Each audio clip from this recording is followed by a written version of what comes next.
Hello guys, welcome back to my channel sisters to vibes. ఈరోజు మనం స్వర్ణగిరి టెంపుల్కి వెళ్తున్నాం. ఎన్నోసార్లు వెళ్దాం అనుకున్న ప్రతిసారి ఏదో ఒక రకంగా క్యాన్సిల్ అయింది. ఈవెంట్ రెడీ అయిన తర్వాత కూడా క్యాన్సిల్ అయిన రోజులు ఉన్నాయి. ఫైనల్గా ఇప్పుడు కుదిరింది అనుకుంటే వెళ్ళేటప్పుడు ఫుల్ వర్షం వస్తుంది. ఫైనల్గా మేము లొకేషన్ రీచ్ అయిపోయాం.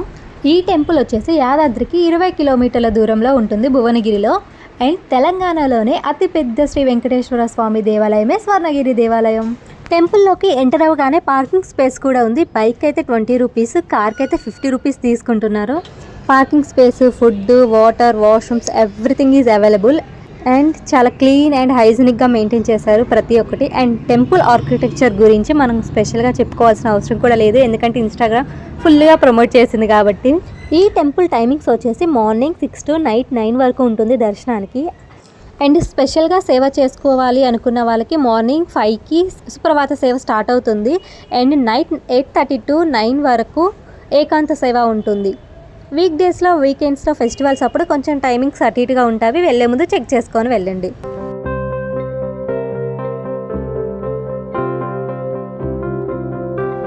ఇక్కడ నుంచి చూస్తే ఆర్కిటెక్చర్ సూపర్ అనిపిస్తుంది కదా.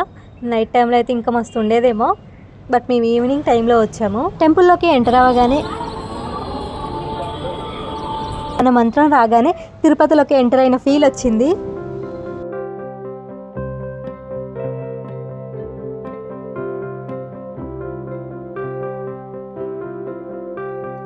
ఇప్పుడు మనం దర్శనానికి వెళ్తున్నాం. దర్శనానికి వెళ్ళే ముందు ఇక్కడ స్వామివారి పాదాలు దర్శనం ఇస్తావి. మనం మనసులో కోరిక కోరుకొని ఇక్కడ కాయిన్ని నిలబెట్టాలి. కాయిన్ నిలబడిందనుకో మన కోరిక నెరవేరుతుందని అర్థం. ఒకవేళ కాయిన్ నిలబడకపోతే మన కోరిక నెరవేరుదని అర్థం. సేమ్ ఇలానే పెద్దమ్మ తల్లి గుళ్ళో కూడా ఉంటుంది కదా. ఇక్కడ దర్శనం చేసుకొని మెట్ల మార్గం ద్వారా స్వామివారి దర్శనానికి వెళ్ళాలి. ఈ మెట్ల మార్గాన్ని వైకుంఠ ద్వారం అని కూడా అంటారు. అండ్ ఇక్కడ కన్స్ట్రక్ట్ చేసిన ప్రతి ఒక్కటి కూడా చాలా మీనింగ్ఫుల్గా కన్స్ట్రక్ట్ చేశారు. ఎందుకు అలా అన్నానంటే ఇక్కడ మీకు కనిపిస్తున్నాయి కదా స్టెప్స్, ఇవి 108 ఉన్నాయి. అండ్ వీటి పక్కన కూడా స్వామివారు దశావతారాలు మనకి దర్శనం ఇస్తావి. ఇప్పుడు మీకు శ్రీరామ అవతారం కనపడింది కదా, ఇంకా శ్రీకృష్ణ అవతారం, వారాహ, శ్రీ వామన అవతారం, ఇలా స్వామివారి దశావతారాలు పాలరాయితో చెక్కి చాలా చక్కగా అద్భుతంగా ఉన్నాయి.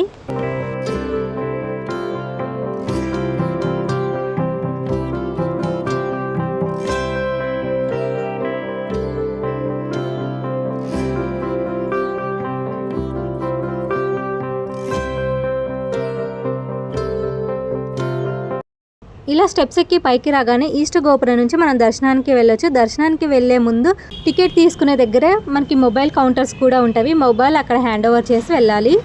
మమ్మల్ని దర్శనానికి ఎలో చేయలేదు ఇక్కడ, ఎందుకంటే జడ అల్లుకోలేదని. క్లిప్పు పెట్టుకున్నా కూడా కన్సిడర్ చేయట్లేదు, పక్కా జడ అల్లుకోవాల్సిందే, చున్నీ ఉంటేనే ఎలో చేస్తున్నారు.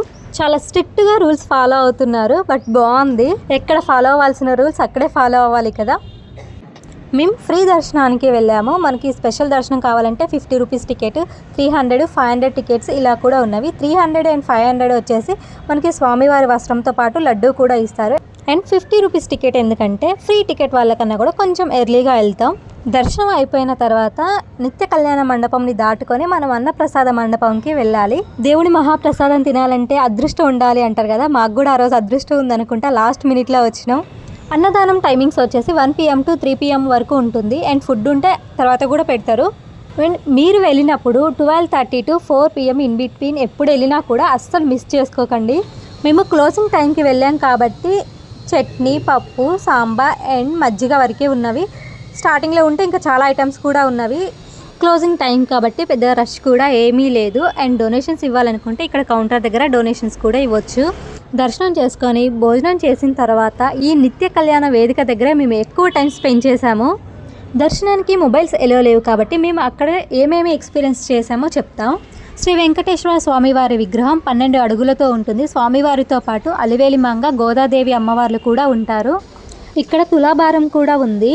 అంటే మన వెయిట్ని బట్టి మనం ధాన్యాన్ని సమర్పించాలి. మనం ఎన్ని కేజీస్ ఉంటే అన్ని కేజీస్ వరకు ఇవ్వాలి. అలా సమర్పించడానికి బియ్యం అయినా, బెల్లం ఆర్ నాణ్యాలు కూడా ఉన్నవి. ఇవి మనం టెంపుల్ మేనేజ్మెంట్ వాళ్ళతో మాట్లాడితే పర్ కేజీకి సమ్ అమౌంట్ అనేది ఛార్జ్ చేసి వాళ్ళే ప్రొవైడ్ చేస్తారు. మనం ఇప్పుడు కొద్దిసేపు టెంపుల్ హిస్టరీ గురించి మాట్లాడుకుందాం. వ్యాపారవేత్త శ్రీమాన్ మానేపల్లి రామారావు గారు ఈ టెంపుల్ని నిర్మించారు. ఎందుకంటే వాళ్ళ వైఫ్కి యాక్సిడెంట్ అయ్యి కోమాలోకి వెళ్ళినప్పుడు తిరుపతి నుంచి తీసుకొచ్చిన పవిత్ర జలమే ఆమెను బ్రతికించింది. దానికి హ్యాపీనెస్తో పాటు గ్రాటిట్యూడ్గా ఈ టెంపుల్ని నిర్మించారు. ఈ టెంపుల్ కన్స్ట్రక్షన్కి 7 years పట్టింది అండ్ 22 ఎకరాలలో నిర్మించారంట. ఈ టెంపుల్లో ఉన్న ఆంజనేయ స్వామి విగ్రహాన్ని చెక్కడానికి 5 years పట్టింది అండ్ ఆ రాయిని కూడా తిరుపతి నుంచి తీసుకొచ్చారు. ఇప్పుడు నేను చెప్పిన ఇన్ఫర్మేషన్ మొత్తం Google and some devotional websites నుంచి తీసుకున్నది. ఇందులో ఏమైనా కరెక్షన్స్ ఉంటే కామెంట్ చేయండి, కామెంట్ సెక్షన్లో పిన్ చేస్తా.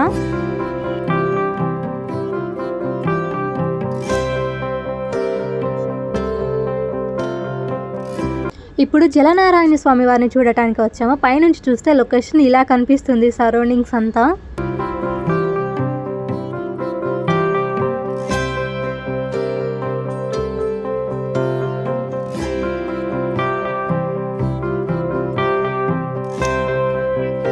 ప్రపంచంలోనే 2వ అతిపెద్ద జలనారాయణ స్వామి టెంపుల్ మన స్వర్ణగిరిలోనే ఉంది. విష్ణుమూర్తి స్వామి వాటర్లో పాముపై పడుకొని సూర్యుని చూస్తున్నట్టుగా ఉంటుంది విగ్రహం. ఫస్ట్ వన్ వచ్చేసి నేపాల్లో ఉంటుంది. సేమ్ ఇలానే ఉంటుంది నేపాల్లో కూడా. నేను యూట్యూబ్లో చూసా. 60 టన్నుల రాయిని తీసుకొని స్వామివారి రూపం వచ్చే వరకు చెక్కితే 25 టన్నుల 16 అడుగులు అయ్యింది స్వామివారి ఆకారం వచ్చేట్లోపు. స్వామివారి చుట్టూ 4 గోపురాలు ఉన్నాయి. 4 గోపురాలను కూడా 4 వేదాలుగా భావిస్తారు. స్వామివారిని చూడటానికి 2 floors ఉన్నవి. పై నుంచి చూస్తే వ్యూ అయితే సూపర్ ఉంది, కింద నుంచి చూస్తే ఇలా ఉంది. ఒకేసారి 2000 మంది దర్శించుకునే విధంగా చాలా స్పేసియస్గా ఈ టెంపుల్ని నిర్మించారు. విష్ణుమూర్తి స్వామికి సంబంధించిన పూజలు ఇక్కడ చాలా బాగా సెలబ్రేట్ చేస్తారంట.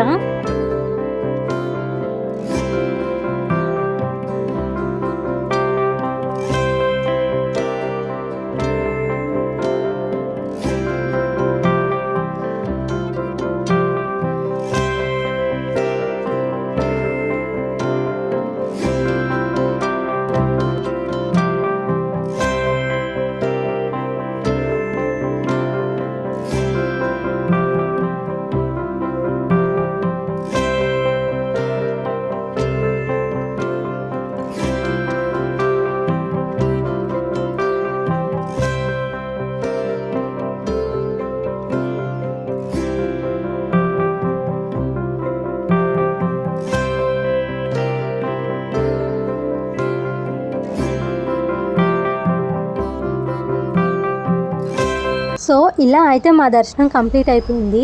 టెంపుల్ చూడండి ఎంత పెద్దగా ఉందో, చూస్తూ అన్ని లైట్స్ తోటి చాలా బాగా అనిపిస్తుంది నైట్ అయితే. ఇంకా ఈ లైటింగ్ సెటప్ అంతా చూసిన తర్వాత నైట్ వ్యూ అయితే ఇంకా బాగుంటుందని అనిపించింది. మీరైతే ఈ టెంపుల్కి రావాలనుకుంటే మ్యాక్సిమం నైట్ టైం రావడానికి ట్రై చేయండి. అండ్ 2 days అలా ప్లాన్ చేసుకొని ఉంటే నైటే యాదాద్రి వచ్చి అక్కడ స్టే చేసి ఎర్లీ మార్నింగ్ యాదాద్రి నరసింహస్వామిని దర్శనం చేసుకొని afternoon Bhuvanagiri fort or Surendrapuri ఉంటుంది. యాదాద్రికి దగ్గరలోనే ఉంటాయి ఈ ప్లేసెస్. మీకు వీలుండి ఓన్ వెహికల్ ఉంటే పక్కా ట్రై చేయండి. యాక్చువల్గా అది నా ప్లాన్, నేను అలా వెళ్ళాలనుకున్నా బట్ మాకు టైం అంతా కుదరక మార్నింగ్ వెళ్ళి ఈవినింగ్ వచ్చేలా ప్లాన్ చేసుకున్నాం. ఆల్రెడీ టెంపుల్కి వెళ్ళిన వాళ్ళకి ఇన్ఫర్మేషన్ తెలుస్తుంది కదా. ఈ వీడియోలో ఏమైనా ఇన్ఫర్మేషన్ మిస్ చేస్తుంటే కామెంట్ చేయండి. వీడియో చూస్తూనే కామెంట్స్ చదువుతూ కూడా కొంచెం ఇన్ఫర్మేషన్ గెయిన్ చేసుకుంటారు కదా. So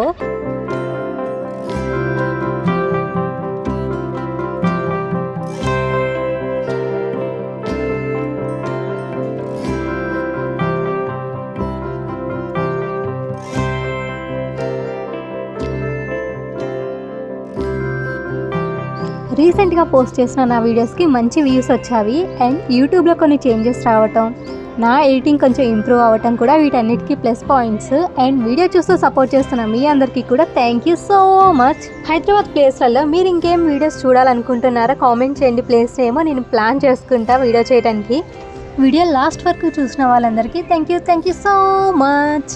please like, share, subscribe to my channel. And ఈ ట్రిప్కి వెళ్ళాలనుకున్న మీ ఫ్రెండ్స్ అండ్ ఫ్యామిలీ మెంబర్స్కి వీడియో షేర్ చేయండి.